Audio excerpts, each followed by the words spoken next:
Gravação iniciada, presidente. Ok, obrigado, Isaías. Bom dia, colegas. Vamos dar início à nossa primeira reunião do ano de 2021. Eu, desde já, desejo a todos um feliz 2021, um bom ano novo, que esse ano seja muito melhor do que o ano passado. E vamos dar início, então, né? Vamos iniciar a nossa primeira sessão de julgamento dessa reunião, a sessão de julgamento do período da manhã do dia 12 de janeiro de 2021, da segunda turma ordinária da quarta Câmara, da segunda sessão do CARF. Participarão dessa sessão de julgamento os conselheiros Francisco Ibiapino Luz, Gregório Heckman Júnior, Márcio Augusto Sequef Salem, Renata Torati Cassini, Rafael Mazer de Oliveira Ramos, Luiz Henrique Dias Lima, Ana Borges de Oliveira e Dene Medeiros da Silveira. Nós normalmente iniciamos a reunião, as reuniões, pelos itens que saíram com vista na reunião passada, né? Só que nós sempre damos preferência nessa primeira reunião, nessas reuniões, nessas sessões de julgamento, em nossas sessões, aos processos em relação aos quais há pedido de acompanhamento ou pedido de sustentação oral. E na sessão de julgamento do período da manhã, do dia de hoje, do dia 12 de janeiro, nós temos dois itens nessa situação, que são os itens 3 da contribuinte CBCC Participações S.A., de relatoria do conselheiro Rafael. Em relação a esse item, tem um pedido de acompanhamento. Esse é um pedido que saiu com vista no mês passado, e agora, no retorno, o patrono vai acompanhar o julgamento. E nós teremos também o item 46 da pauta, do contribuinte Instituto Raskin, Sociedade Beneficente, de relatoria da conselheira Renata, é o item 46. Em relação a esse item, tem pedido de sustentação oral por videoconferência. Então, nós vamos fazer esses dois itens primeiro, o item 3 e o item 46. Na sequência, faremos as vistas que saíram no mês passado, que retornam no mês passado com vista, e feitas as vistas, a gente daí dá sequência à ordem normal da pauta. Ok?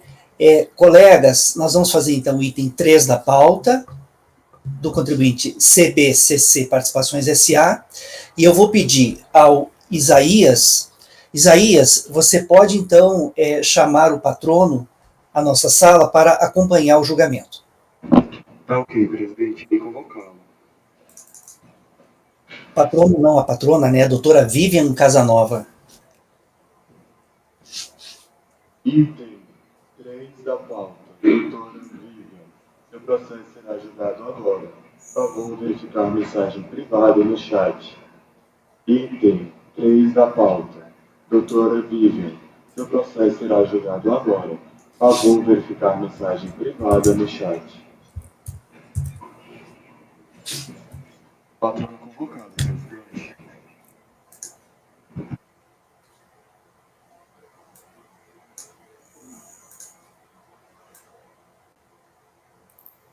Bom dia. Olá, bom dia, doutora Vivian, tudo bom? Bom dia, tudo bom? Tudo bom, conselheiro.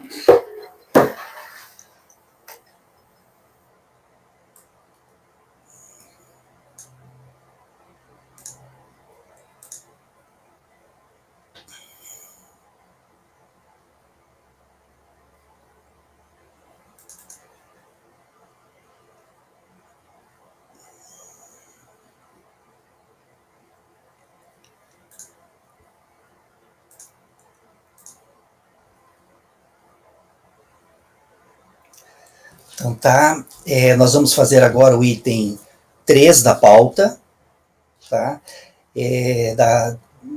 Da contribuinte CBCC Participações S.A., de relatoria do conselheiro Rafael. Esse item saiu com vista na sessão passada, e agora nós vamos concluir o julgamento, e a patrona, a doutora Vivian, vai acompanhar o julgamento. Seja bem-vinda novamente à nossa turma, doutora, e desejo a você um bom ano novo, um bom 2021. Obrigada, presidente. Desejo a todos também um feliz 2001, que a gente tenha um ano um pouco mais calmo, e, se Deus quiser, com vacina, para a gente poder voltar a se encontrar em Brasília. É isso aí, com certeza. Rafael, esse processo é com vista, tá? Já foi lido, voto, relatório, tudo, mas faz só um resumo para a turma do relatório, daí um resuminho do voto, aí eu passo a palavra à turma para a gente fazer o julgamento, ok? Só faz um resuminho geral aí para rememorar a turma aí, né? Pode começar. Ok. Bom dia, doutora Vivi, tudo bem? Bom, primeiramente, tratou-se de pedido de restituição de contribuições previdenciárias referente à retenção de 11% do valor bruto das notas fiscais, serviços e faturas emitidas nas seguintes competências. Setembro de 2000 a junho de 2001 e dezembro de 2001 a janeiro de 2002. Então, aqui tem várias relações aqui de competência, tá? Eu vou só para a gente ganhar tempo.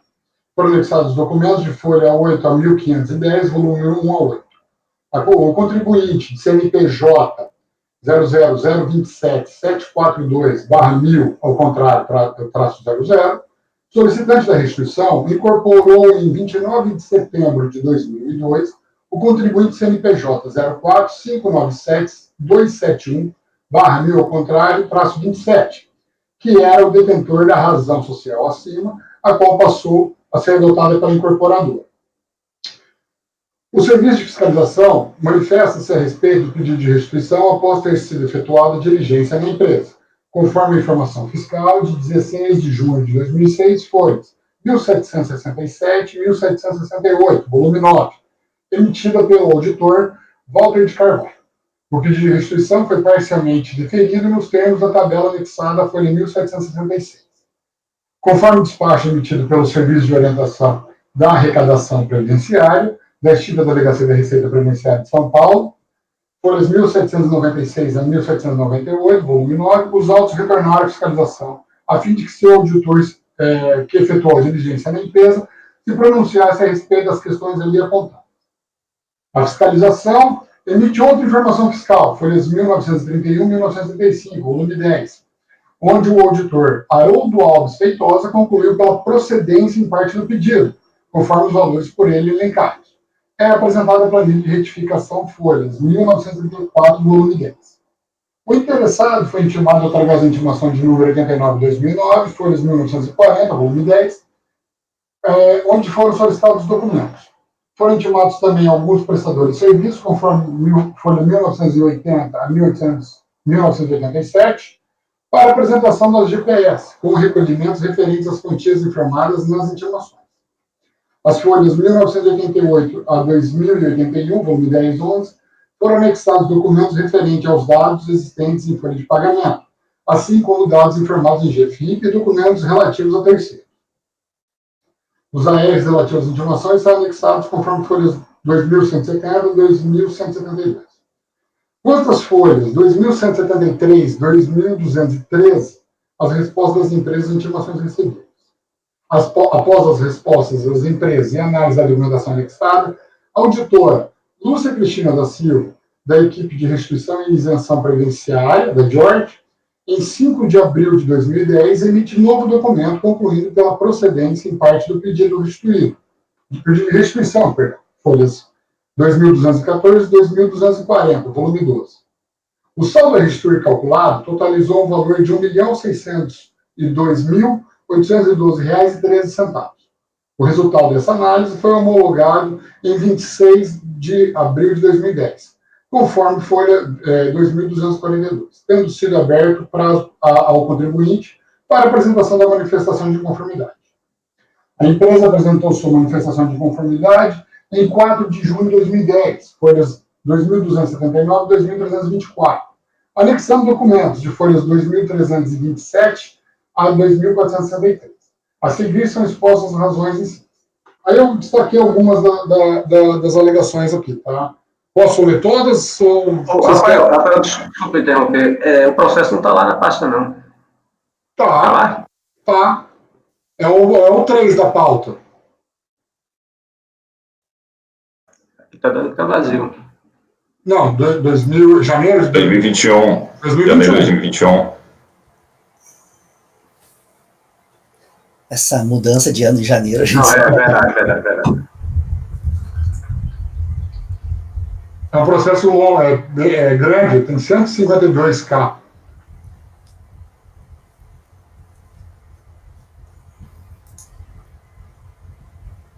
Pode seguir que eu já li, eu só vou buscar agora. Pode seguir. Do direito ao crédito pleiteado, no montante de R$ 2.041.004,91, referente às redenções das competências, fevereiro de 2002, maio de 2002, junho de 2002 e julho de 2002, CNPJ de final 99. Insurge contra a decisão que indeferiu a restituição das competências, acabei de mencionar, baseando somente na literalidade do pedido de desistência apresentado pela requerente no processo administrativo de final 2002/52. Como se pode observar na decisão recorrida, o crédito referente às competências agosto de 2002 setembro de 2002, CNPJ final 99, foi deferido sob o argumento de que essas competências não foram objeto do processo administrativo de final 2002/52. O ponto crucial do caso em questão é saber se o crédito pleiteado referente às retenções sofridas nas competências fevereiro de 2002, maio de 2002, junho de 2002 e julho de 2002, referente ao CNPJ final 3.000 ao contrário, traço 99, de fato foi utilizado ou não. Na visão da requerente, essa questão havia sido superada após profunda diligência e fiscalização feita pelo auditor da Receita Federal, auditor fiscal da Receita Federal do Brasil, Walter de Carvalho, realizada durante os anos de 2005 e 2006. Portanto, após a desistência e arquivamento do pedido de restituição protocolado nos autos de processo administrativo de final 2002/52. Durante mais de um ano, a referida autoridade fiscal fiscalizou o requerente, de modo a verificar a existência, utilização anterior do crédito pleiteado. Após análise de diversos documentos, bem como as informações constantes dos bancos de dados da Receita Federal, a referida autoridade fiscal emitiu parecer favorável ao requerente, opinando pelo deferimento do crédito pleiteado no presente processo administrativo, folhas 1767 e 1768, em todas as competências objeto do presente pedido de restituição, conforme planilhas de folha 1765 e 66. Essa numeração de página é a numeração do processo físico, tá? Só para ficar mais fácil para quem estiver acompanhando pelo processo. No mesmo sentido, foi o parecer do auditor federal da Receita Federal do Brasil, o senhor Haroldo Alves Feitosa, que também se manifestou pela procedência do crédito pleiteado em todas as competências requeridas, inclusive contra as retenções sofridas nas competências, fevereiro, maio, junho e julho de 2002, conforme parecer de folhas 1931 a 1935. Alega também que, para proferir o despacho decisório recorrido, a autoridade fiscal não tomou por base pareceres favoráveis a requerentes zarados pelos auditores. Ressalta-se que o parecer zarado pelo auditor Walter decorreu de procedimento fiscal completo, profundo e perspicaz, realizado na sede da requerente durante mais de um ano. A autoridade fiscal baseou sua decisão em parecer exarado pela auditora federal da Receita Federal do Brasil, senhora Lúcia Cristina da Silva, que sem verificar, comprovar de fato, se de fato a requerente aproveitou o crédito pleiteado relativo às competências, fevereiro, maio, junho e julho de 2002, opinou pelo indeferimento do crédito relativo às competências. O parecer da auditora, senhora Lúcia, foi no sentido oposto às conclusões precedentes dos demais auditores, não obstante a ausência de qualquer comprovação de que a requerente não faria jus à restituição do crédito pleiteado. Frise-se. A única razão que levou a auditora, senhora Lúcia, a opinar pelo indeferimento do crédito discutido foi o teor da petição de desistência apresentada pela requerente no processo administrativo de final 2002/52, em 2003, documento número 4, de folhas 2102 dos autos. Eu vou passar aqui agora adiante e vou... Deixa eu só continuar aqui.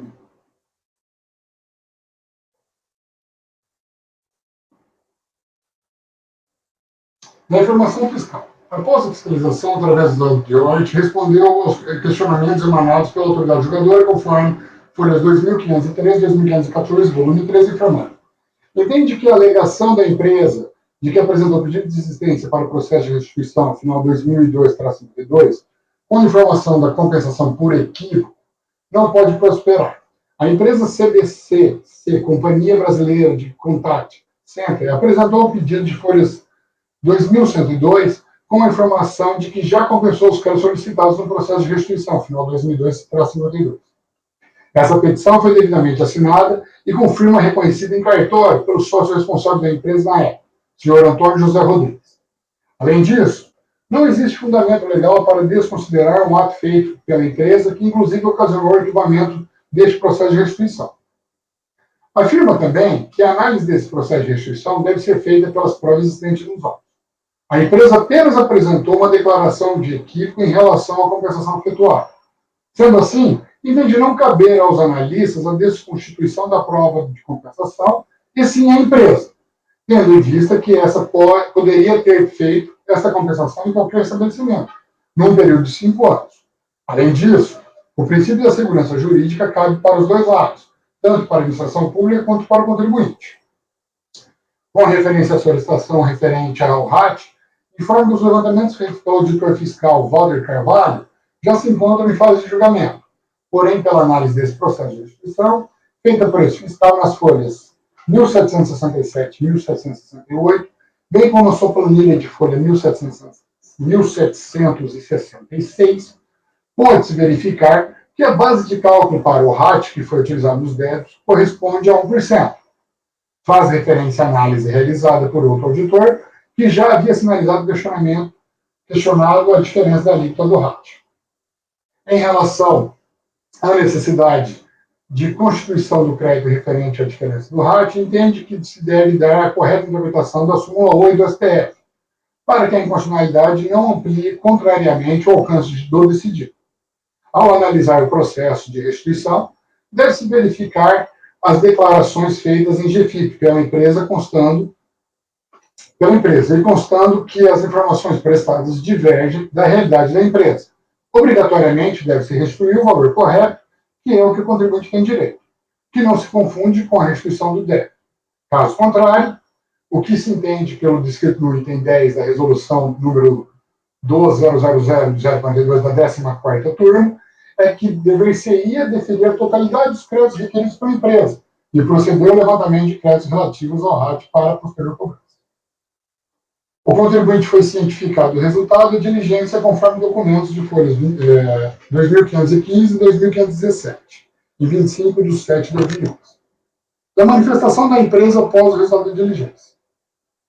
Da suposta utilização dos créditos relativos às competências de fevereiro, maio, junho e julho de 2012. Em síntese, entende que, sendo o dever da autoridade administrativa a busca da verdade material, pouco importa o que foi declarado pela requerente na petição apresentada aos autos de processo administrativo final 2002-52. De modo que, conforme o entendimento da turma julgadora, o ponto crucial para decidir pela restituição ou não dos valores ora controverso não é a apresentação do referido pedido de desistência, mas sim a demonstração e comprovação da alegada compensação dos mesmos pela requerente, o que nem a auditora federal da Receita Federal do Brasil, senhora Lúcia Cristina da Silva, nem a Diorte lograram êxito em fazer. Pois bem, em julgamento pela DRJ, por unanimidade de voto, julgou parcialmente procedente a restituição pleiteada, e aqui eu trago a emenda dela. Do provimento parcial, no qual reconheceu parte do crédito ser restituído a título adicional de RAT. E aqui eu descrevo aqui também ele. Intimado em 11 de dezembro de 2012, a R de folhas 2.920, a contribuinte interpôs recurso voluntário, folhas 2.923 e 2.962, qual protestou pela reforma da decisão. Sem contra-razões, é o relatório.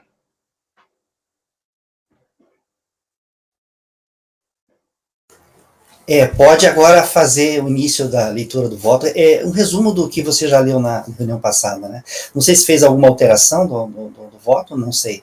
Mas fez alguma alteração? Isso, mas aí eu vou colocar a questão onde se parou, então, para a gente voltar. A primeira questão que a gente discutiu foi com relação à nulidade do acordo. RJ, né? Isso. Aí que que enroscou, né? Vamos dizer.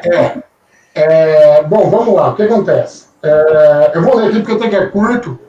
Tá? É um pedido preliminar, ainda que seja um método da questão da nulidade do recurso, mas vamos lá. Mas analisar, o recurso é tempestivo e atende os demais requisitos de admissibilidade, assim que eu conheço. Mas analisar propriamente o mérito do direito ou não à restituição pleiteada, a contribuinte recorrente alegou preliminar de nulidade ao par do recorrido, visto que, quando o julgamento pela DRJ do Rio de Janeiro, o procedimento foi distribuído à 14ª turma da RJ1. RJ1. Vindo o julgamento a ser convertido em diligência, folha 2872 e 2873. Revisada a diligência, folha 2875 e 2876, e o poder usado contraditório à contribuinte, né, na verdade, a contribuinte, a mesma apresentou manifestação, folha 2882 e 2898. Todavia, após a manifestação, os autos foram distribuídos à 11ª turma da DRJ, RJ1, vindo a julgar o feito conforme acórdão 12.50.812, de folhas 2.905 a 2.918, hora de real.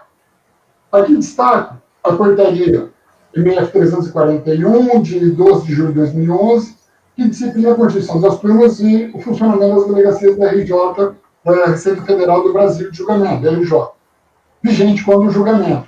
Aí eu trago aqui a questão: realizada a diligência ou perícia, o processo será devolvido ao relator, que deve solicitar sua inclusão em pauta dentro de 15 dias. Atualmente, a portaria do Ministério da Economia 340 também disciplina na mesma questão. Vou colocar.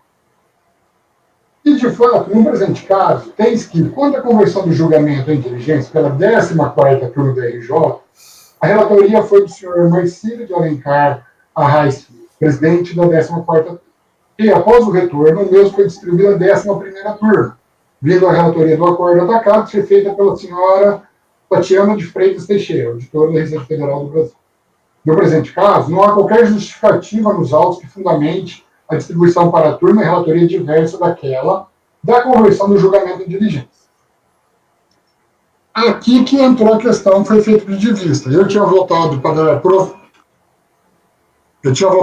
provimento ao recurso, no sentido de cassar o acordo guerreado, em razão dessa distribuição para a turma diversa da turma, não só o relator, mas turma diversa daquela que pediu a diligência, né? É essa questão, tinha parado. Caso seja superado, eu analisei o mérito, a gente pode entrar também. Rafael, essa estava vendo a decisão, é da Delegacia de Julgamento do Rio de Janeiro 1. Isso eu não sei se está expresso nos autos, mas houve uma reformulação das delegacias de julgamento. Rio de Janeiro e São Paulo tinham 2 delegacias de julgamento em cada cidade, RJ1, RJ2, SP1, SP2. É possível, embora eu não vou afirmar isso, que essa redistribuição dos processos entre turmas possa ser resultado justamente disso. Não tem essa informação nos autos, não tem. Ser resultado desse redimensionamento das turmas. Embora eu já tenha comentado, acho que numa outra sessão que a gente debateu esse processo, que não é esse fato que, na minha opinião, atrairia nulidade do julgamento, já que aí você não está modificando competência, você não está trazendo nenhum prejuízo, nenhum dos elementos que importariam em prejuízo. Nem a autoridade incompetente, o juiz permanece competente da DRJ, independente se for o relator originário que pediu ou não a diligência. Isso pode ser muito claro. Se eu hoje faço um pedido de diligência aqui na turma, eu posso sair da sessão e aí, por exemplo, a Ana vai relatar o processo que vai voltar. Isso não vai trazer nulidade ao processo pela mudança do relator e também não importa em prejuízo à defesa. Então, mas continuaria na turma. Sim, mas se a turma ainda existisse, né? Tem esse detalhe. Então, mas não consta a informação dos autos, Márcio. Aí que é um problema. Mas pode ser uma informação pública e notória também. Pode ser algo que foi publicado no Diário Oficial da União, então não precisaria constar nos autos. Veja, a minha sugestão, Márcio e Rafael, como realmente não existe nenhuma informação nos autos explicando por que teve essa mudança de turma e de relator, né? Porque às vezes o relator mudou de turma e ele levou junto o processo. Ele levaria. Mas não é o mesmo relator. Não é o relator não é a mesma turma, né? Então, para evitar... O relator de diligência é Marcelo e a da turma do acordo é a Tatiana. Ok. Marcílio, perdão. A minha sugestão, esse processo já baixou em diligência uma vez, tal, lá no DRJ e tal, mas eu acho que a minha sugestão aqui seria, então, a gente baixar de novo em diligência o processo. Agora vai ser rápido, uma diligência rápida, né? Só para a unidade de origem da Receita Federal explicar por que teve a mudança de turma e com qual fundamento houve essa mudança. Aí vai vir uma informação fiscal explicando o porquê. Dependendo do conteúdo da informação fiscal, aí a gente vai poder julgar com convicção se foi feito de forma correta ou não, né? E anular se for para anular, ou seguir o entendimento do Márcio, né? Julgar normalmente esse recurso aqui e o mérito, né? E afastar essa questão da unidade. O que vocês acham? Podemos colocar em votação uma diligência? Porque daí vem uma informação redondinha, né? Senão a gente vai ficar no meu entendimento tá tudo ok, no entendimento de algum outro colega da nossa turma não vai estar ok, e a gente vai ficar naquela, né? E se a gente manter, entender que está correto, vai ser, né? Dene, ok, mas olha, quem pede diligência é a 14ª turma da DRJ, RJ1, e aí ele volta para a 11ª turma, da Delegacia do Rio de Janeiro, RJ já, que já é quando houve a mudança. Eu acho que é um fato público e notório. Eu acho que se a gente só encontrasse no DOU, a gente vai ver o motivo, a extinção de uma das delegacias. Sim, Márcio, mas o relator originário deixou de ser julgador, foi exercer outro cargo no quadro da Receita, porque assim, beleza, tem razoabilidade de explicação de que houve reformulação na DRJ, ok. Mas o relator deixou de ser julgador em primeira instância porque ele levaria a competência nos processos a ele já distribuídos, baixados em diligência, acompanharia ele nessa reformulação. Até porque a própria portaria fala, se ele mudar de turma, dentro da nova turma é a mesma competência de matéria, o processo acompanha ele. Isso está na portaria, então... Dentro da mesma competência de matéria, ele pode... De matéria, então assim, se ele está dentro da mesma... Ele muda de turma, mas dentro da mesma competência de matéria, a relatoria continua sendo, no caso aqui, do Marcílio, entendeu? E não por causa da Tatiana. Então, é uma questão processual, eu acho. E dentro da Receita Federal, pessoal, nada disso aqui é feito sem um ato normativo embasando. Sempre tem uma portaria, sempre tem uma... né? Então, era bom que viesse aos autos. Pode falar, Francisco. Eu vejo assim, mais ou menos eu estou pensando igual o Márcio e o Luiz, eu não vejo circunstância nenhuma que justifique anular, porque em qualquer caso não vai preencher requisitos lá do 59, do PAF, nem do 142 do CTN. Isso é um controle administrativo, como é o MPF lá no lançamento, que a gente vê rotineiramente sendo questionado. Eu não imagino que nada vai vir do meu ponto de vista, que seja justificativa para se anular isso daí. Então, eu particularmente, eu acompanho se o grupo optar pela diligência. Eu também vou acompanhar, eu também acompanharia, mas eu concordo com o Francisco. Eu acho que nenhuma explicação justificaria a nulidade da decisão de primeira instância. Inclusive, se o Rafael tivesse algo que pudesse decidir em favor do sujeito passivo, eu até acompanharia, aceitaria ouvir o Rafael, para a gente nem precisar pronunciar nulidade, se fosse o caso. Eu não sei se é. Mas é o que o Gregório falou, que pode estar o jogador ainda em outra turma. E aí tem que justificar o fato de não ter voltado para ele. Não, e até uma questão... Aí justificaria uma nulidade. Nulidade do procedimento administrativo. Isso. Assim, quem busca o reconhecimento do crédito quer agilizar o processo para poder usufruir do crédito e compensar, é fato. Não, olha, eu concordo com o que o Gregório falou. Eu concordo com o que o Gregório falou. Eu só não acho que, de verdade, eu só não acho que a Receita Federal tenha que dar satisfação de o jogador saiu de uma turma. Então eu tenho que explicar que o relator saiu da turma. Imagina. Eu acho que tem, para dar transparência ao processo. Em dezembro do ano passado, em dezembro do ano retrasado, desculpa, 2019, eu saí da DRJ de Fortaleza.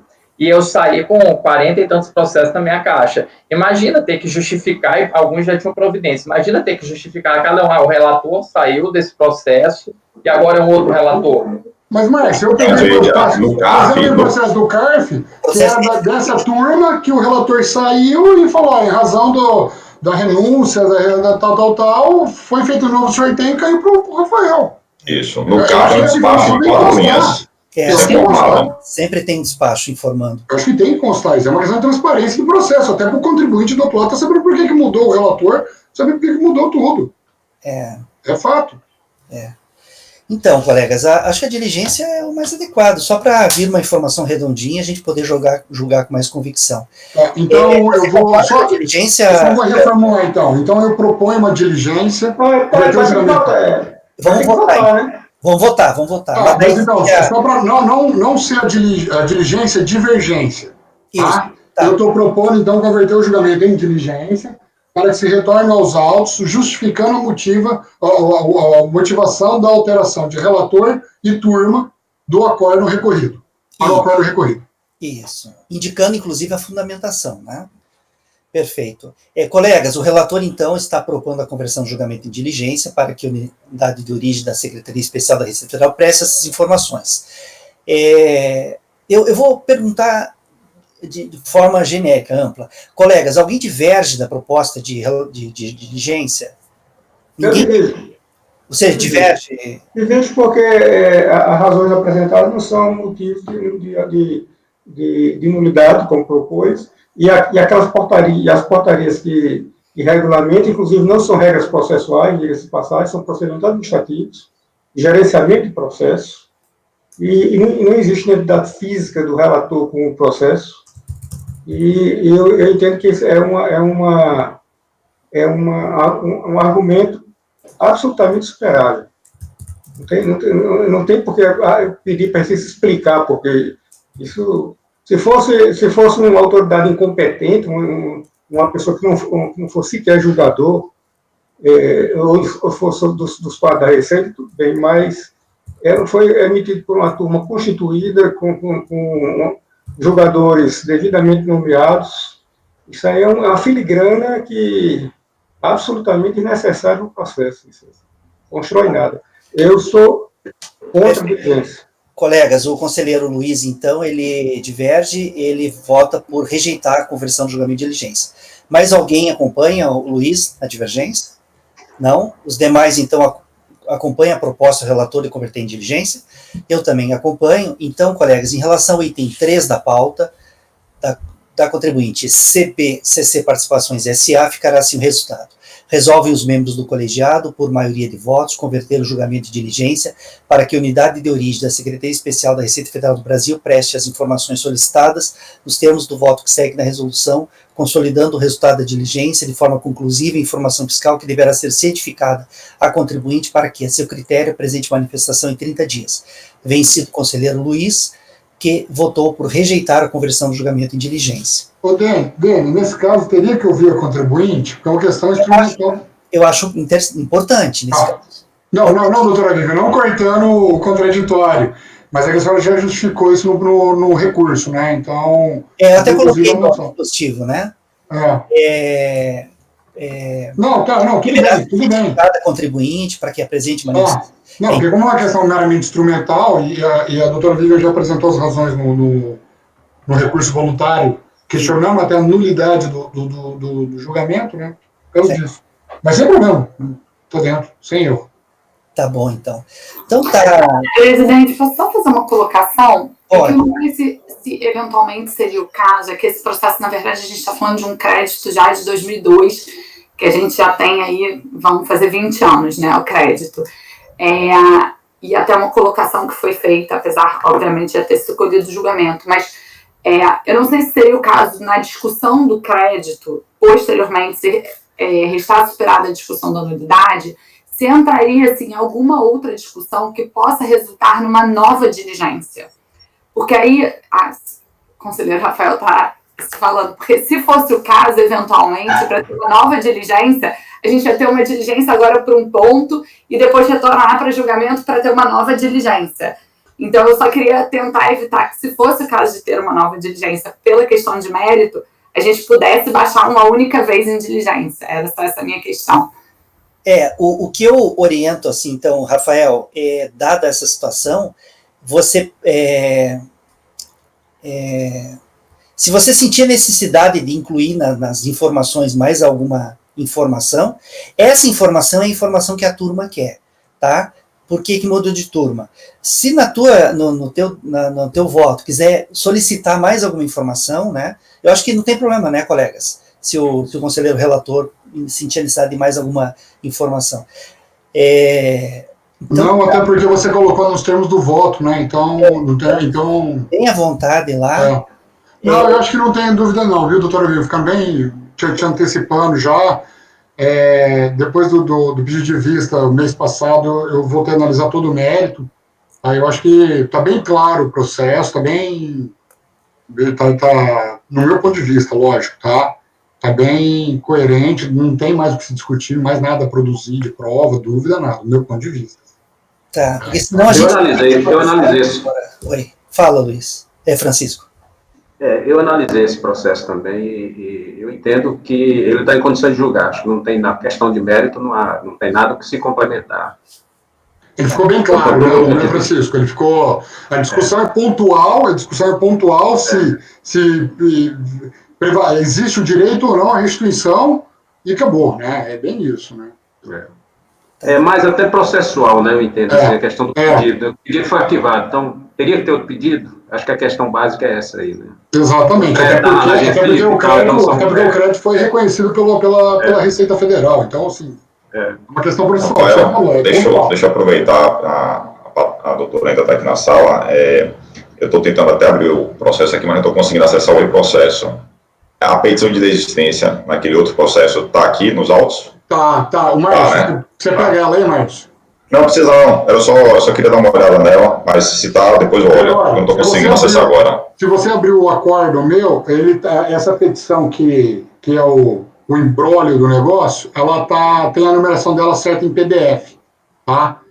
Então, está bem claro ali tudo, até porque é um dos motivos do qual houve a diligência pela DRJ, Comissão de Julgamento, e houve essa manifestação. É uma sugestão, Rafa. Copia a página do PDF e joga na minuta. Depois, quando voltar o processo. Deixa as páginas da renúncia, do pedido, e depois aquele outro documento, deixa na renúncia, deixa no processo, para a gente analisar. Tá, legal, vou complementar. Fica até mais fácil. Beleza, Márcio. Beleza, obrigado pela dica, eu vou complementar sim. Tá certo. Então tá, colegas, o item 3 da pauta vai ser convertido em diligência, né? Doutora Vivian, então é isso, sinto muito, tá, não julgar mais dessa vez ainda, já está há tanto tempo o processo parado, mas eu acho que vai vir daí uma informação bem precisa, assim, a gente vai julgar com mais convicção, né, e se for o caso de anular, a gente vai julgar com base, e se for o caso de superar essa nulidade, vai estar bem fundamentado. Ok, doutora? Então, com certeza, presidente, obrigada pela atenção aí. E se a diligência é importante, a gente espera mais um pouquinho, não tem problema. Então tá joia. Tá bom? Obrigada. Bom dia para todos. Bom julgamento aí. Bom dia, doutor. Tudo de bom. Até mais.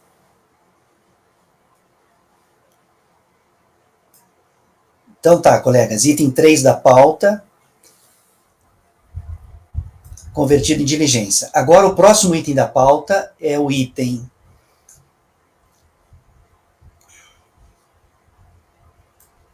É o item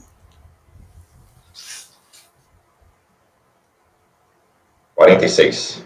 47 saiu de pauta, né, Gregório? É o item 46 da pauta, é do contribuinte Instituto Raskin Sociedade Beneficente, de relatoria da conselheira Renata. Esse item, então, tem pedido de sustentação oral por videoconferência, e como eu já havia dito, nós estamos dando prioridade nessa sessão de julgamento ao julgamento dos itens com acompanhamento e sustentação oral. Já fizemos o primeiro com acompanhamento, aí tem mais só esse aqui agora com sustentação oral, e depois fazemos as vistas de dezembro, os processos que serão com vista de dezembro. Então, item 46. Eu vou... Presidente, só por oportuno, os itens 44 e 45 também são do mesmo contribuinte, e só tem pedido de sustentação oral para esse item 46. Aí eu pergunto, não sei se é o caso, de eu ficar até com a relatora, Renata, se já derem para julgar, se trata a mesma matéria, entendeu? Já que a gente necessariamente vai julgar o item 46, se seria o caso também. Então, a gente já poderia aproveitar e julgar também o 44 e 45. Sim, são idênticos. A diferença é que 46 é patronal e Gilhat, e o 44, 45 são terceiros. Na realidade, o 45, eu tenho até fiquei até com uma dúvida, porque no relatório da fiscalização, parece que o 44 e o 45, ele está atuando contribuição terceiros, os dois. E eu não consegui enxergar a divergência entre eles, porque ele teria lavrado 2 autos para autuar a contribuição a terceiros. Mesmo período, mesmo tudo. A DRJ, quando ela relata no relatório, ela diz que o 45, ela diz que aquilo é uma obrigação que ele está autuando. Na verdade, é uma obrigação acessória, porque, de fato, ele relata que, em função, tudo se deu porque ele se qualificou no código FPS 639, que é o de entidade beneficente, e não no código correto, 515, e por conta disso, nenhuma das contribuições, nem ao Jurrat, nem a terceiros, foi calculado pelo sistema. E que, em função disso, esse 45 teria sido a autuação pela obrigação acessória. Eu não consegui ver isso, confesso. Eu nunca fui auditora, então eu não consegui enxergar isso. Tá. Então, eu acompanhei um pouco no relatório. Na descrição ele fala, foram lavrados tais e tais autos de infração. E ele diz, um deles é esse aqui, e põe esse número desse auto, número 45, e fala, aqui são obrigações acessórias. Mas no relatório, ele está fazendo uma descrição igualzinha ao relatório anterior, que é de terceiros. Então, tem essa questão que ficou, assim, um pouco obscura, assim, para mim. Tá. Como, assim, isso é todo idêntico, não faz diferença para o final das contas, para o desfecho do julgamento. Se aquilo, a gente está julgando, assim, de fato, obrigação principal ou obrigação instrumental, não vai fazer diferença. Tá certo. Então, colegas, a gente vai fazer agora, então, o julgamento do item 46 da pauta, e eu peço ao Isaías, que está assessorando a nossa turma, que, então, solicite que o patrono, Dr. Antônio Ayrton Ferreira, que vai fazer a sustentação oral, que compareça à nossa turma para fazer a sustentação oral. Ok, presidente, me convocado.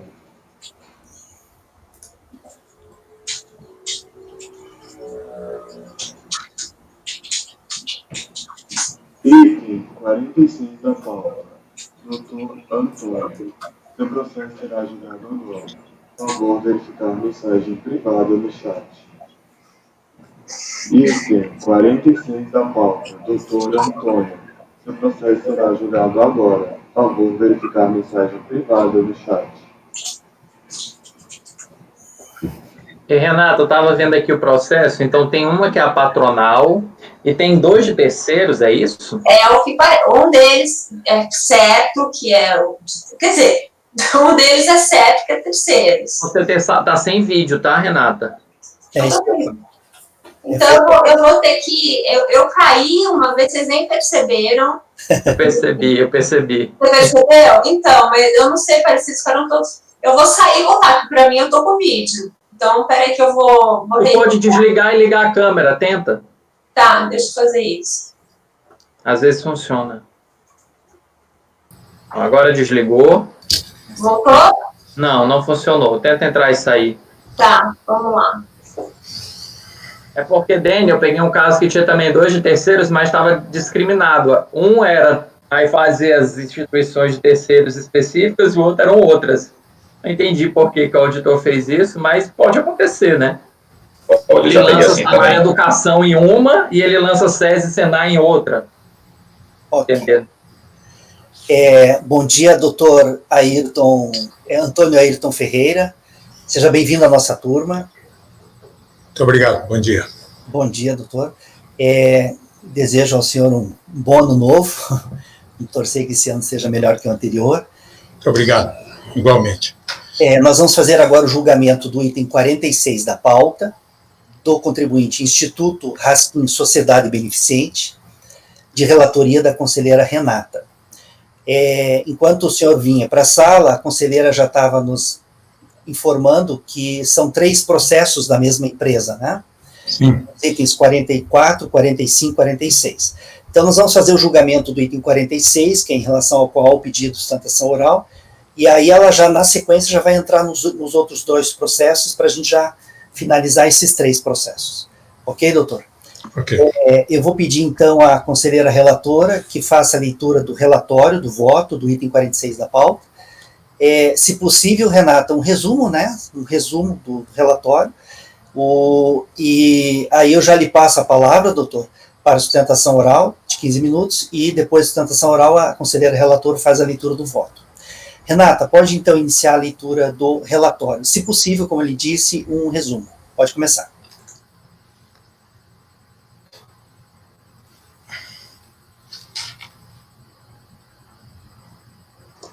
Tá mudo, Rê. Ah, tá. Vocês estão me enxergando aqui na câmera direito agora? Sim. Ah, então tá bom. Eu vou ler o relatório, que ele tá curto, tá?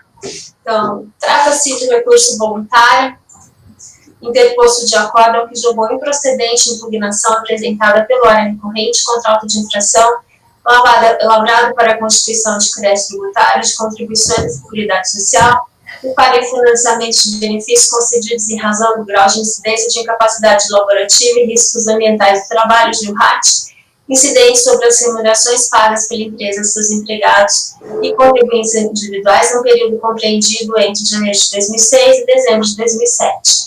Relata a autoridade fiscal que o contribuinte utilizou o código FPAS 639 na guia de recolhimento do Fundo de Garantia por Tempo de Serviço e Informações à Previdência Social GFIP, destinado a identificar entidades beneficentes de assistência social no período fiscalizado, mas não estava isento do recolhimento das contribuições em questão, pois não havia requerido ao Instituto Nacional do Seguro Social, INSS, a isenção das contribuições previdenciárias, conforme previsto no parágrafo 1º do artigo 55 da Lei 8.202 de 91, e apenas obteve o registro e o certificado de entidade beneficente de assistência social fornecidos pelo Conselho Nacional de Assistência Social aos 28 de 5 de 2007.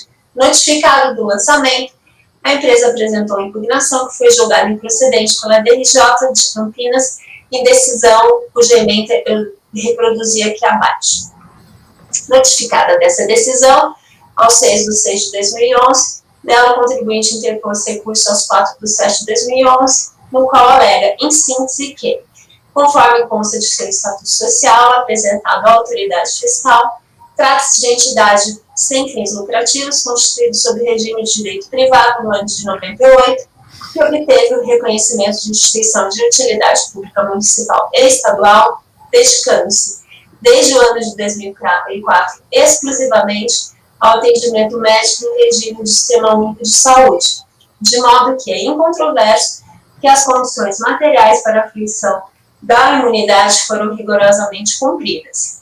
A decisão recorrida se equivocou ao afirmar entendimento no sentido de que o caso controvertido envolve regras de isenção e não de imunidade, a despeito de citar expressamente o artigo 197, parágrafo 7 da Constituição Federal de 88, pois o fato de esse dispositivo estabelecer que as entidades beneficentes devem atender às exigências estabelecidas em lei não transmuta a imunidade em isenção, como quer fazer crer a decisão recorrida. Estando protegido pela imunidade constitucional, não estava obrigado a requerer isenção, conforme previsto no artigo 55, parágrafo 1º da Lei 812, pois uma exigência própria de regra de isenção não pode ser estendida à proteção da imunidade. Ademais, o requerimento da isenção é uma exigência de ordem formal e deixou de existir pela revogação do artigo 55 da Lei 812, pela Lei 12.111 de 2009, alcançando os novos lançamentos por força do disposto no parágrafo 1º do artigo 144 do CTE. O próprio ofício constatou que o recorrente obteve os SEBAS aos 28 de 5 de 2007, certificado que, por apenas declarar sua situação, tem efeitos retroativos que, no entanto, não foi reconhecido pela decisão recorrida. Afirma o efeito ex tunc do certificado e cita precedentes nesse sentido deste Tribunal Administrativo, do Conselho de Contribuintes e do STJ. Por fim, requer a reforma da decisão recorrida, com reconhecimento da improcedência nulidade total do lançamento. Não houve contrarrazões. Vindos autos a este Conselho para apreciação e julgamento do recurso voluntário, houve por bem de colegiado converter o julgamento em diligência para que a autoridade preparadora prestasse informações acerca do certificado de entidade beneficente de assistência social, quais sejam: se o recorrente possuía SEBAS relativamente ao período anterior a 28 de 5 de 2007, e 2, se o requerimento de isenção que deixou de ser apresentado se refere ao SEBAS renovado aos 28 de 5 de 2007, ou se a SEBAS que já tenha sido obtido pelo recorrente em período anterior. Prestadas as informações, os autos retornaram a este Conselho para o julgamento do recurso. É o relatório. Ok, Renata. Doutor Antônio, pode então fazer a sua sustentação oral. 15 minutos. Muito obrigado. Bom dia a todos. Inicialmente, agradeço o relatório, que foi detalhado e relatou exatamente o litígio. A recorrente tem por título Instituto Raskin Sociedade Beneficente. Isto por quê? Porque ela é um hospital, né, que atendia clientes unicamente encaminhados pelo SUS. Daí, ela se enquadrar na proteção do parágrafo 7º do artigo 195 da Constituição. O que aconteceu na fiscalização, como foi relatado? Primeiro, teve uma dúvida sobre o período,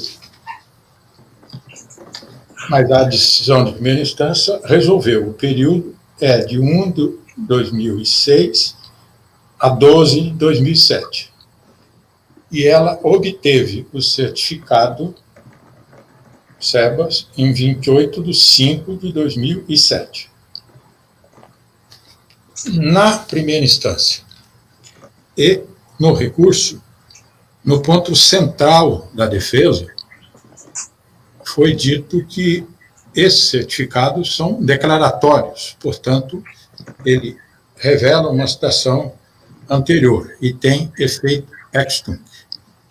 O que tem de novo nessa matéria que eu não vi citado no relatório? É o parecer da Procuradoria da Fazenda. O parecer PGFN CRJ 2132, que é de 2011. SEBAS, essa é a ementa do parecer. SEBAS, efeito. O certificado de entidade beneficente de assistência social, que reconhece a entidade como filantrópica, é meramente declaratório, de modo que possui efeito ex tunc, retroação à data do protocolo do pedido, necessidade de cumprimento e tal. E esse parecer da Procuradoria foi emitido em face da súmula 352 do Superior Tribunal de Justiça.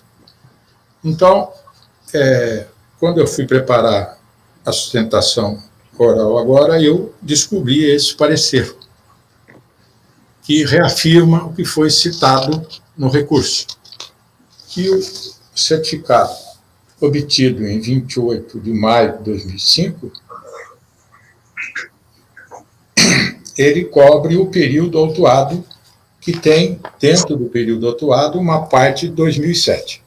Então, em princípio, senhor presidente, de forma objetiva e direta, a sustentação aqui é para que o certificado obtido em 28 de maio de 2007 tenha garantido o seu efeito retroativo, como está gravado no parecer da Procuradoria que eu acabei de citar.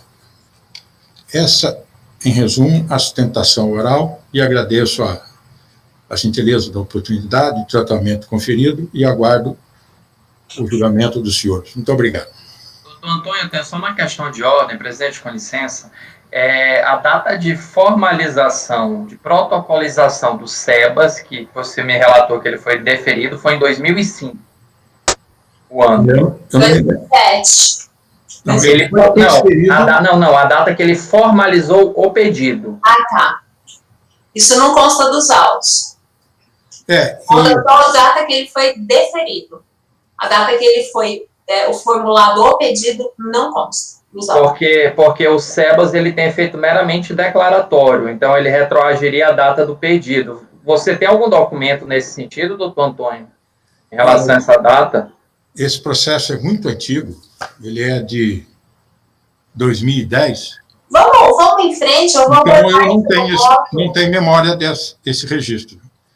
Então, eu vou abordar isso no voto, inclusive tem uma súmula posterior a esse parecer, e essa súmula que o doutor citou, que é a súmula 612, que está mencionada no meu voto. Súmula 612 do STJ. Então, pode passar a leitura do voto, então. Pode começar. Pode começar.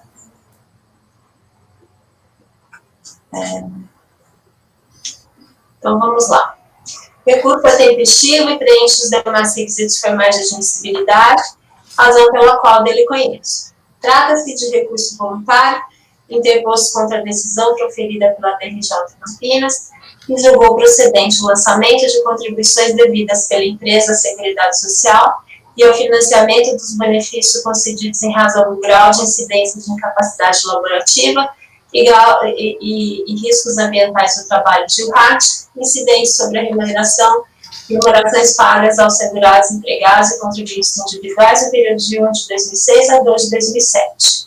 De acordo com o que consta do relatório fiscal, no procedimento fiscal foi constatado que, no período fiscalizado, o Instituto Raskin, Sociedade Beneficente, não estava isento do recolhimento das contribuições previdenciárias incidentes sobre as remunerações pagas aos segurados empregados e aos segurados contribuintes individuais, pois não havia requerido ao Instituto Nacional do Seguro Social a isenção das contribuições previdenciárias, conforme estava previsto no parágrafo 1º do artigo 55 da Lei 8.212. Ficou constatado que o Instituto Raskin não possui o registro e certificado de entidade beneficente de assistência social fornecidos pelo Conselho Nacional de Assistência Social no período de 1 de 2006 a 27 de 5 de 2004. Aqui que está o detalhe que o doutor mencionou, mas que eu vou mencionar também à frente.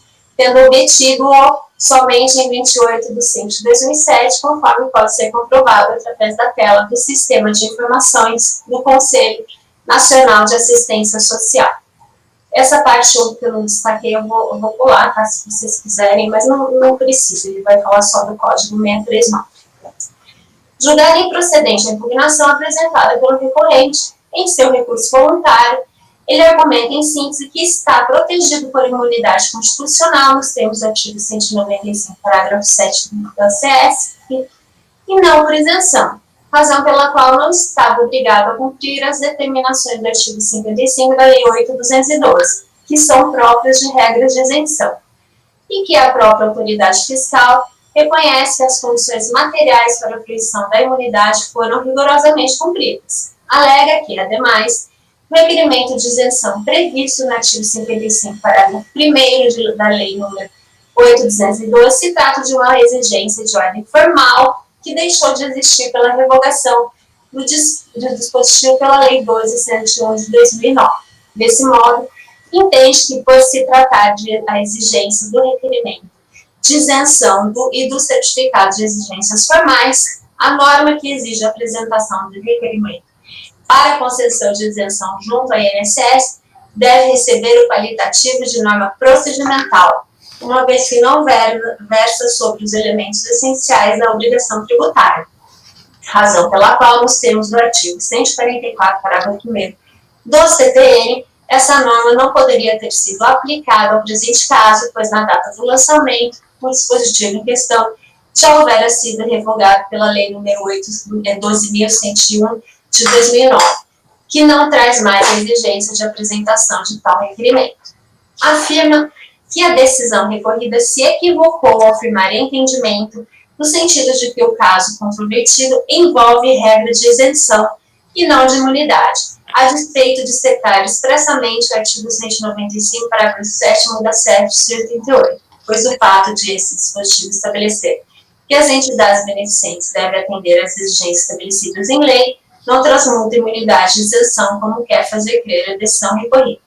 Alega ainda que o próprio fisco constatou que obteve o SEBAS em 28 de 5 de 2007, assim considerando que esse certificado apenas declara a sua situação, tem efeitos retroativos, direito que, no entanto, não foi reconhecido pela decisão recorrida. Afirma que o efeito é SUNC do certificado e cita precedentes nesse sentido desse Tribunal Administrativo do Conselho do STJ. E quer, por fim, a reforma da decisão, com reconhecimento da improcedência e nulidade. Fim dos autos desse tribunal, para apreciação e julgamento do recurso voluntário, o julgamento foi convertido em diligência para que a autoridade operadora prestasse as seguintes informações acerca do certificado de entidade beneficente de assistência social. Se o recorrente possuía SEBAS relativamente ao período anterior a 28 de 5 de 2007, e se o requerimento de isenção que deixou de ser apresentado se refere a SEBAS renovadas 28 de 5 de 2007, ou se a SEBAS que já tenha sido obtido pelo recorrente no período anterior. A folha 708 constam as informações prestadas pela autoridade fiscal em atendimento ao pedido de diligência por meio das quais esclarece, em resposta aos questionamentos 1 e 2, respectivamente, que, de acordo com o documento de folhas 34 e 625, trata-se de concessão inicial do Certificado de Entidade Beneficente de Assistência Social, CEAS, em 28 de 5 de 2007, com validade de 28 de 5 de 2007 a 28 de 5 de 2010, deferida nos autos do processo final 2006 de 2019. Ressalta-se que no mesmo processo foi deferido o registro da entidade junto ao CNAS, de forma que inexiste concessão anterior, não constam dos autos, nem dos sistemas internos da Receita Federal do Brasil, e a defendente não apresentou prova de ter requerido a isenção de acordo com a exigência contida no parágrafo 1º do artigo 55 da Lei 8.212. Assim, mesmo depois da concessão do SEBAS, inexiste pedido de isenção nos arquivos de INSS-RB, requisito necessário para o usufruir do benefício. Só tomar uma ponta. Pois bem, conforme se constata do relatório fiscal, o auto de infração teve por fundamentos o fato de que, durante o período do procedimento fiscal, foi constatado que o recorrente não estava isento do recolhimento das contribuições à Seguridade Social e ao GIRAT sobre as remunerações pagas aos segurados empregados e contribuintes individuais que lhe prestaram serviço no período atuado, pois 1. Não havia requerido ao INSS a isenção de contribuições sociais, conforme determina o parágrafo 1º do artigo 55 da Lei 8.212. Ademais, 2. Também não possuía registro e o registro e o certificado de entidade beneficente de assistência social no período de 1 de 1 de 2006 a 28 de 5 de 2007, que somente foi obtido aos 28 de 5 de 2007, nessa última data. Nesse ponto, observe-se que na decisão recorrida foi esclarecida que a data 28 de 5 de 2004, apontada no relatório fiscal, na verdade contém um erro de digitação, sendo a data correta 28 de 5 de 2007. De fato, nem poderia ser diferente, pois o período fiscalizado vai de 1 de 1 de 2006 ao 31 de 2 de 2007. Portanto, não alcançou o período de 2004, tratando-se assim, de fato, de evidente erro de digitação.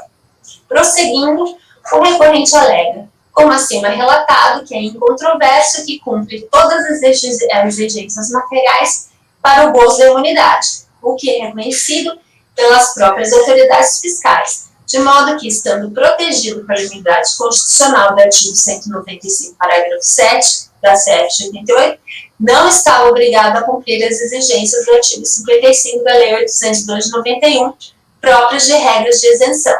Acrescenta que a decisão recorrida se equivocou ao entender que o presente caso envolve regra de isenção e não de imunidade, a despeito de citar expressamente o artigo 195, parágrafo 7º da CE de 88, pois o fato de esse dispositivo estabelecer que as entidades beneficentes devem atender às exigências estabelecidas em lei não transmuta a imunidade à isenção, como quer fazer crer o julgador de primeira instância.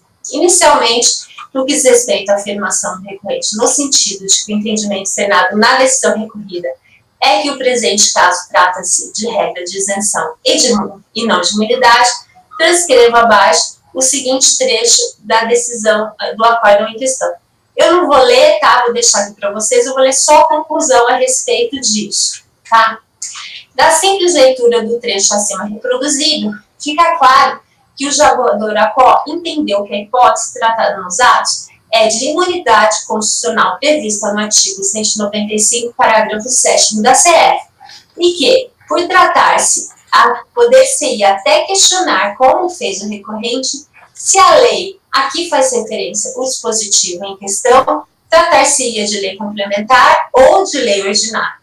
No entanto, entendeu o julgador que isso envolveria o questionamento implícito da constitucionalidade do artigo 55 da Lei 8.212, o que é vedado aos atos da administração pública, vinculados que são ao princípio da estrita legalidade, além de se tratar de matéria cuja apreciação é de competência exclusiva do Poder Judiciário. Portanto, não tem razão recorrente quando afirma que a decisão recorrida pretendeu fazer crer que o caso trata de isenção e não de imunidade. Isso se extrai do trecho aqui que eu não li, tá? Mas está aqui à disposição para vocês lerem. O recorrente também afirma que, estando protegido pela imunidade constitucional do artigo 197, parágrafo 7º da Constituição, não estava obrigado a cumprir os requisitos do artigo 55 da Lei 8.212, que são próprios de regras de isenção.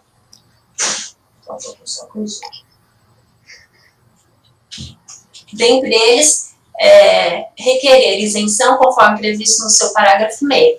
Nessa linha, alega que o requerimento da isenção é uma exigência de ordem formal que deixou de existir pela revogação do artigo 55 da Lei 8.212 pela Lei 12.101 de 2009.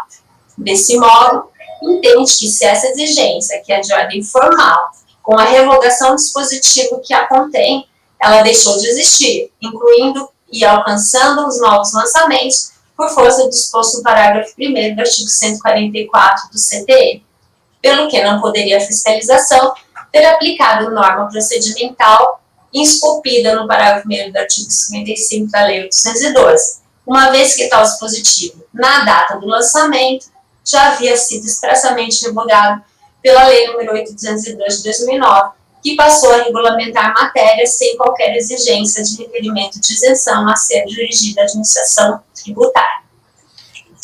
Em suma, da análise do recurso voluntário, fica claro que o recorrente pretende afastar a aplicação do artigo 55, utilizando-se das normas que regem a sucessão de leis no tempo, uma vez que defende que, dada a natureza formal procedimental do mencionado artigo 55 da Lei 8.212, uma vez que novas normas procedimentais têm aplicação imediata, quando revogadas, perdem sua eficácia também de forma imediata.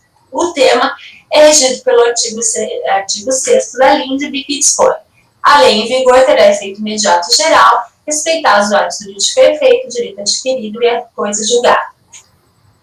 Extrai-se do dispositivo que o princípio vigente, em regra, é o da irretroatividade das leis. Com efeito, a lei, norma reguladora de conduta jurídica, prevê e regula para o futuro, isto é, disciplina o direito ajustável às situações e relações, fatos ou perdimentos futuros. Também a lei processual não tem efeito retroativo. O que acontece é que o processo é algo que está em andamento, ou seja, está acontecendo. Portanto, a lei nova, ao entrar em vigor, colhe o processo no estado em que se encontra, passando a regê-lo dali em diante, permanecendo válidos os atos até então praticados. É o sistema do isolamento dos atos processuais. O artigo 144, parágrafo 1º do CTE, citado pelo recorrente como fundamento para afastar a aplicação do artigo 55 da Lei 8.212 ao presente caso concreto, aliás, como não poderia deixar de ser, está em sintonia com o sistema em questão e o princípio vigente da retroatividade das leis, na medida em que dispõe o seguinte: aplica-se ao lançamento a legislação que, posteriormente à ocorrência do fato gerador da obrigação, tenha instituído novos critérios de apuração ou processo de fiscalização, ampliando os poderes de investigação das autoridades administrativas ou otorgando ao crédito maiores garantias ou privilégios, exceto, neste último caso, para efeito de atribuir responsabilidade tributária a terceiros. O artigo 55 da lei, vigente à época dos fatos geradores dos tributos questionados, que disciplinou o lançamento por sua vez, dispunha o seguinte. Aqui eu não vou ler o dispositivo, eu estava deixando para vocês. Nota-se que o dispositivo em questão traz obrigações a serem cumpridas pelo contribuinte e entidade beneficente de assistência social como requisitos para que seja alcançado pela imunidade constitucional prevista no artigo 195, parágrafo 7º do artigo da CEFS de 88.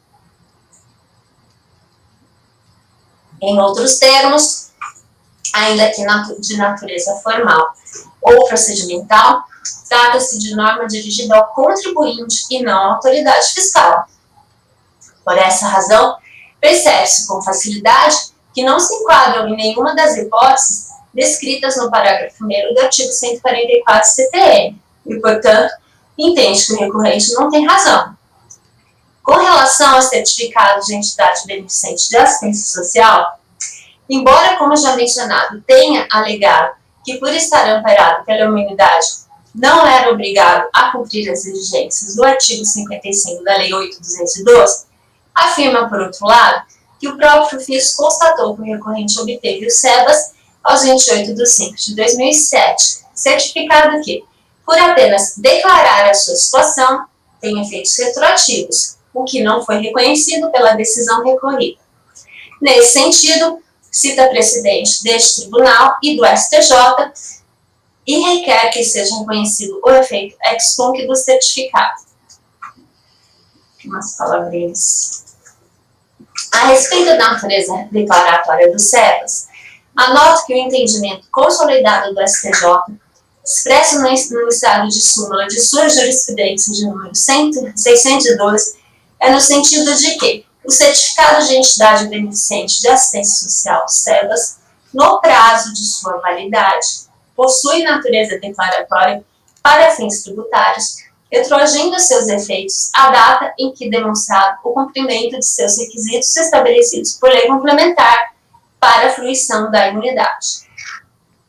Conforme informações prestadas pela autoridade fiscal folha 18, em atendimento ao pedido de informações feito por este colegiado em sede de conversão de julgamento anterior em diligência, o SEBAS concedido ao recorrente em 28 de 5 de 2007, por validade até 28 de 5 de 2010, trata-se de concessão inicial e não de renovação de certificado anterior. E, juntamente com o certificado, foi definido também o registro da entidade junto ao CNAS. Informou a autoridade fiscal ainda que não constam dos autos, nem dos sistemas internos da Receita Federal do Brasil, e a recorrente também não havia apresentado nenhuma prova de ter requerido a isenção de acordo com a exigência contida no parágrafo 1º do artigo 55 da Lei nº 8.212, de modo que, mesmo após a concessão do certificado, não havia o requerimento de isenção nos arquivos do INSS da RFB. Ou seja, de acordo com o enunciado de súmula STJ 612, acima mencionado, o SEBAS somente tem natureza declaratória uma vez cumprido todos os requisitos legais, o que, como demonstrado acima, não se verifica no caso. Anoto que, em que pese o enunciado de súmula 612 do STJ se refira a requisitos estabelecidos em lei complementar para a fruição da imunidade, entendo que esse enunciado deve ser lido de acordo com o entendimento recente do STF acerca da matéria firmada nos julgamentos em base à declaração na repercussão geral no RE número 566622, no sentido de que, Aspectos meramente procedimentais, referentes à certificação, fiscalização e controle administrativo, são passíveis de definição em lei ordinária, somente exigível a lei complementar, para a definição do modo beneficente de atuação das entidades de assistência social contempladas no artigo 195, parágrafo 7º da Lei Maior, especialmente no que se refere à instituição de contrapartida a serem por elas observadas. Mencionado julgado está assim emendado, eu transcrevo em. Ou seja, de acordo com o enunciado de súmula 612, lido conforme entendimento formado pelo STF no julgamento do embargo de declaração na repercussão geral no RE número 566622, não foram cumpridos todos os requisitos legais pelo recorrente neste caso concreto, de modo que o SEBAS, neste caso concreto, não tem o pretendido efeito retroativo. Por tudo exposto, voto no sentido de negar provimento ao recurso voluntário. Dene, posso fazer um apontamento? Pode, Márcio, pode fazer. A gente conhece que tem o parecer PGFN-CRJ 2132 de 2011, que ele fala basicamente o que a Renata mencionou no voto, né? Esse efeito ex-tunc, que é a data do pedido. Eu fiz uma consulta na internet no CISEBAS, que é o Sistema de Certificação das Entidades Beneficentes da Assistência Social em Saúde, já que é uma informação pública e notória, então eu acho que ela pode ser trazida aos autos a qualquer momento. E tem lá, nos dados do CNAS, depois eu posso compartilhar a tela, a data do processo em 30 de agosto de 2006, o que, em tese, infirmaria uma parte do lançamento, já que se o SEBAS retroagiria a data da protocolização deste, o lançamento seria cancelado a partir de setembro. No entanto, eu vi no voto da Renata que ela mencionou também que o contribuinte ele não atendeu aos requisitos da instrução normativa, que é o requerimento da isenção nos sistemas da Receita Federal. Que aí eu não sei... Desculpa, está passando um caminhão aqui, não sei se está escapando o som. Aí eu não sei qual é o entendimento da turma em relação a isso. Eu tenho entendimento que se não atendeu os requisitos, as formalidades, ele não faria jus, ele teria que comunicar a Receita nesse caso. No entanto, eu acho importante destacar que eu superaria um dos fundamentos. Isso é importante até para a decisão, eu superaria um dos fundamentos. Eu acho, sim, que ele teria direito, se ele tivesse feito o requerimento da isenção ativa na Receita Federal, ao cancelamento, a isenção, a partir de setembro de 2006, já que o protocolo se deu em 30 de agosto de 2006. Se eu posso compartilhar aqui... Eu concordo, desde que até na linha do entendimento de súmula da STJ. Eu trouxe a tela dos CISEBAS, tá? Para vocês olharem, eu compartilhei também na nossa área. Está aqui a tela dos CISEBAS que fala que o pedido foi em 30 de agosto de 2006. Eu não sei por que a resolução não trouxe essa data, isso foi uma consulta que eu acabei de fazer em 5 minutos, então foi uma consulta bem rápida, não poderia não estar disponível à época. Mas eu entendo que essa data do processo é a data do protocolo. Pode ser também... Márcio, você vê que... Viu, Márcio? Só deixa eu concluir. Pode ser também relevante confirmar, né? Não sei se essa informação... Porque não tem um DOU lá embaixo, não tem um Diário Oficial da União nessa página, embora seja uma página do governo. Pode falar, Greg. Você vê que o SEBAS, quando ele é deferido, e tem até informação nessa tela que você trouxe, ele é deferido com um prazo de validade específico, né? Ele é válido de tanto a tanto. Então, não sei se seria o caso de retroagir a data do protocolo, até porque, nesse caso aqui, e esse foi um dos fundamentos do processo ter sido baixado em diligência anteriormente, era verificar se o contribuinte já tinha SEBAS e se seria o caso aqui de uma renovação ou não. E aí sim, talvez fosse o caso de você aplicar, enfim, a data do pedido da renovação, porque ele já tinha, né, anteriormente. Mas aqui, como é o primeiro pedido, isso ficou claro no resultado da diligência, você vê que ele é deferido com um prazo de validade específico. Entendi. Glória, mas a súmula do STJ está dizendo que tem efeito retroativos a partir do momento que a entidade tem os requisitos. E, se não me engano, o STF falou que é obrigação da fiscalização demonstrar que o contribuinte não cumpre os requisitos. E, no caso, inclusive, o fiscal foi bem omisso ao dizer que não tem nos autos a data, porque também era uma obrigação do fiscal ir atrás dessa data. E eu acho que ele errou nesse momento de não ter trazido e não comprovou que a parte não tinha os requisitos. Porque, inclusive, com relação ao pedido, isso já foi julgado inconstitucional. Esse pedido é inconstitucional, não precisa. O que é constitucional é o SEBAS, o inciso 2, e acabou. O resto é inconstitucional, e a gente não pode nem julgar contra o STF aqui. Um dos requisitos é o inciso 1º de 55, né? Que é a formalização do pedido da isenção, o reconhecimento. Inconstitucional. Esse inciso 1º não foi declarado inconstitucional. Ele foi na outra DI, na 4480, que julga a Lei 12.101. O único inciso que é constitucional é o inciso 2 do artigo 55. Só. Tirando isso, não tem constitucionalidade. Mas eu entendi, Gregório, você pode responder, eu entendi teu raciocínio. Essa seria uma concessão originária, não uma renovação. Na renovação, você entenderia que a data do protocolo retroagiria, porque naturalmente ele teria mantido as condições. Mas isso não tem na 1201, Ana, é justamente o fundamento dele. Ele fala que esse requerimento não existe mais na 1201. Isso não pode ter sido declarado inconstitucional na 1201 se isso não existe na 1201, esse requerimento. Isso não foi declarado inconstitucional na Lei 8.212. Não foi. Artigos 31, 32, 12.101. É porque a DI 4480, ela julga em cima da lei que tem validade. Qual a lei que tem validade? A 12.101.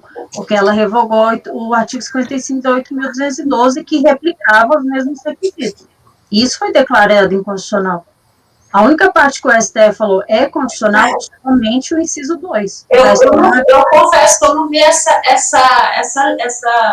DI, mas o fundamento dele, e essa lei eu vi, é justamente esse. E todo voto eu construí em cima disso. Essa lei não tem mais essa exigência de requerimento de certificado. Isso não existe na Lei 12.101. Por isso que ele quer aplicar isso agora, porque como esse requerimento, exigente de você fazer o pedido de requerimento de certificado não existe mais, ele quer fazer a aplicação retroativa disso, na fiscalização. Mas é porque a questão é que o requerimento, o STF falou, a única coisa que é constitucional aqui dentro desses requisitos é a entidade tem que ter o SEBAS. O STF falou, o SEBAS tem que ter. Fora isso, inconstitucional. Inconstitucional, está expressamente dito. Mas o dispositivo não foi declarado inconstitucional em nenhuma das ADIs da Lei 8.212. Se isso não veio, não existe nenhum dispositivo na Lei 12.101 replicando esse dispositivo, dizendo tem que fazer o requerimento. Isso, de fato, não existe. Então, agora, que existe dispositivo dizendo isso é inconstitucional? Não tem. Então, se o dispositivo não existe mais, porque eles entendem que o dispositivo é inconstitucional, não sei qual é o fundamento da inexistência de não existir mais na Lei 12.101.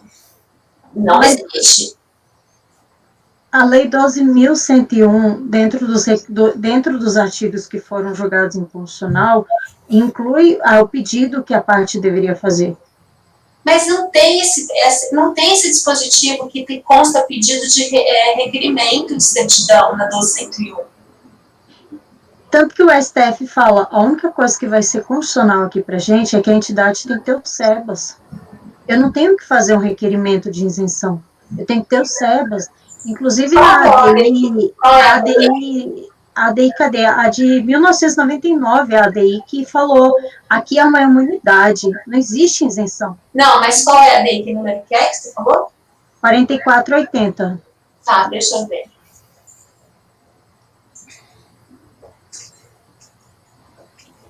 Esse requerimento que a Ana está falando, esse requerimento para a Receita, é, Ana? Isso.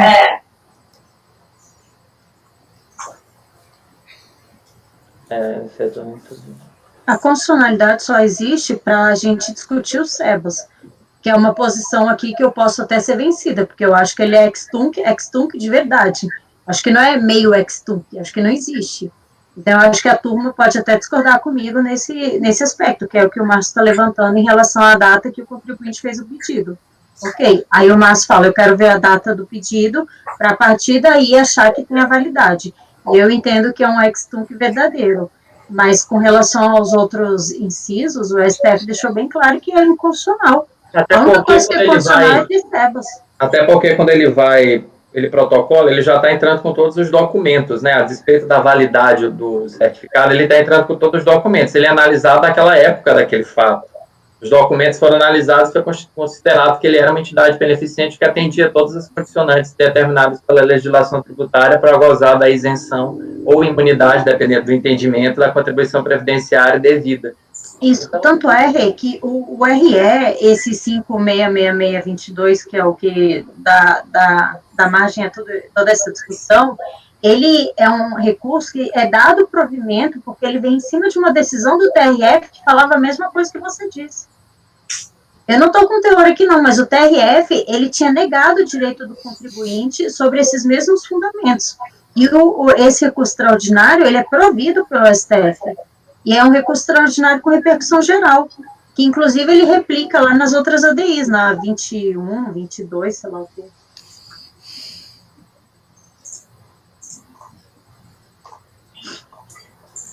Colegas, alguém gostaria de pedir vista desse processo? Não quero, não. Dênio, acho que não precisa. Você tem condição, né, Ana? Márcio, você tem condição de votar? Eu votaria, nesse caso, com as conclusões da relatora, porque eu também deferiria, mas pelo outro pedido, pela falta de requerimento à Receita, até que a Ana me demonstrasse essa inconstitucionalidade, que eu realmente estou procurando, eu não estou achando o RE. Eu encontro a inconstitucionalidade do 55, inciso 3º, ok, mas eu não encontro a desse requerimento. Em 1999, o ministro Moreira Alves, na DI 2028, falou, gente, não existe isenção, é imunidade. Se eu tenho uma imunidade, a Constituição Federal está me dizendo, a imunidade ela é regida pela lei complementar. Eu não posso ter uma lei ordinária para reger uma imunidade. Constituição. E lá em 99, o Moreira Alves falou, isso aqui é imunidade, não existe isenção, não existe. Está dito, a DI 2028. Aí veio o STF agora, nesse recurso extraordinário, para dar provimento à decisão do TRF. A decisão do TRF dizia assim, olha, ele não cumpriu com os requisitos da 8.212.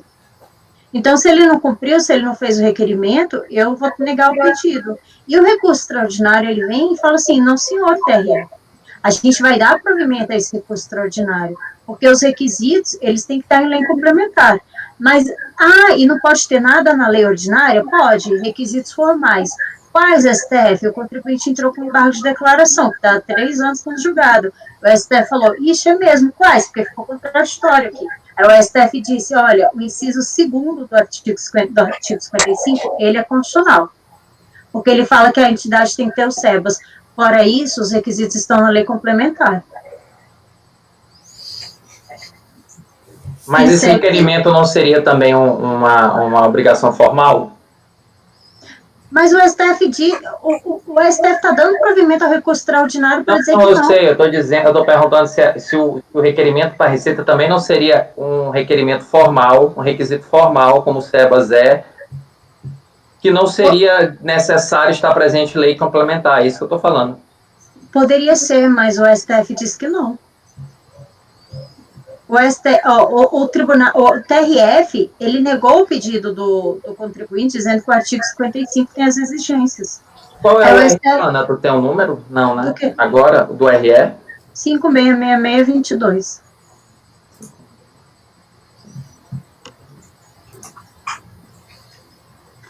Olha, eu acho, não sei.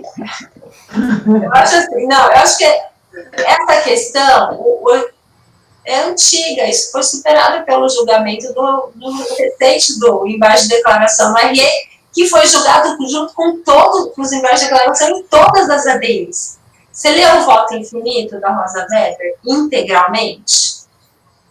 Eu acompanhei esse recurso extraordinário, acho que desde que eu me entendo por pessoa jurídica. Alguém colocou ele na minha frente e falou, ele vai acompanhar a sua vida. Eu falei, ok, tá aqui. Então, mas aí, acompanhando, você pegou aquele voto de 80 e tantas páginas e você leu ele integralmente? Sempre alguma... Inteiro. Eu falei, já algumas vezes. Vou ler. Então, lá dá para ver direitinho o que acabou decidido. Então, assim... Ela fala em requisitos formais, de certificação, que está prescrito, e disso, e daquilo, por lei ordinária. Então, quer dizer, ficou claro que requisitos formais são por lei ordinária e são requisitos formais exigíveis. E esse é o entendimento. O requisito de 1999 do ministro Moreira Alves é um entendimento de 1999. Ele foi superado pelo entendimento atual. Não foi tanto que no próprio acordo... A jurisprudência é dinâmica. Mas está citado que aí eles falam assim, o ministro Moreira já tinha dito desde lá atrás que realmente... E aí eles mantêm isso aqui. A única coisa do artigo 55 que a gente pode exigir do contribuinte é o inciso 2º. Mas eles não declararam inconstitucionalidade de nenhum outro dispositivo.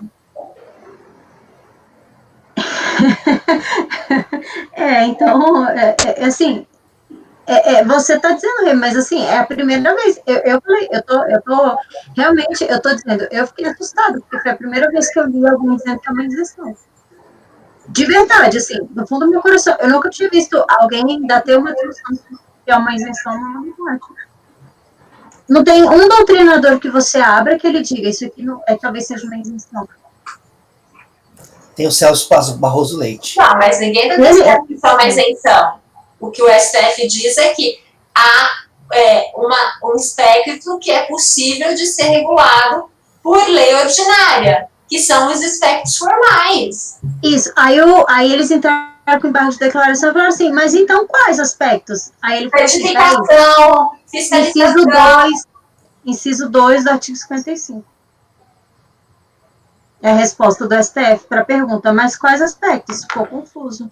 Mas é isso, o inciso 1 está em discussão, não foi objeto. O pedido...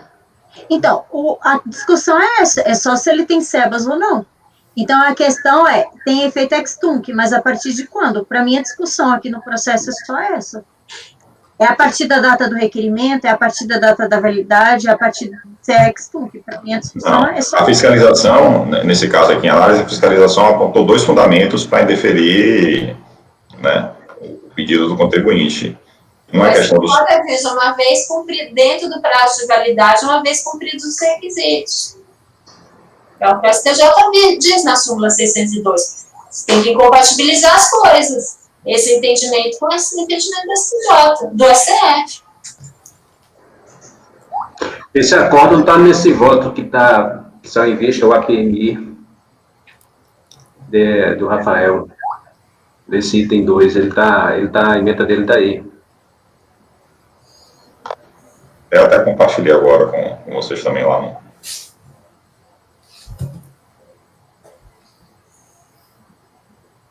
Eu vou ler de novo o voto infinito para procurar onde ele fala disso do Moreira Alves, Ana, porque eu vou...